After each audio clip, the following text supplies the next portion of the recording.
बाज़ार में खड़े हैं जहाँ पे माशाल्लाह बहुत रौनक फैमिली आई हुई है और बहुत ज़बरदस्त जनाब व्यू है। आप आएँ, इधर आएँ, आपको अच्छा लगेगा। हमारे साथ एक बहुत ही हैंडसम है, आएँ उनसे बात करते हैं। जी अस्सलाम वालेकुम जी, क्या नाम है आपका? माशाल्लाह जी, और कैसे हैं आप? अल्हम्दुलिल्लाह। तो आप यहाँ पे कैसा लगा आपको? बहुत अच्छा लगा जी, बहुत अच्छा एनवायरनमेंट है यहाँ का।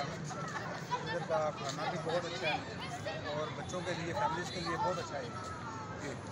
तो आप क्या पब्लिक को क्या मैसेज देंगे इधर? मैं तो कहता हूँ इधर आना चाहिए, बहुत अच्छा पॉइंट है इधर।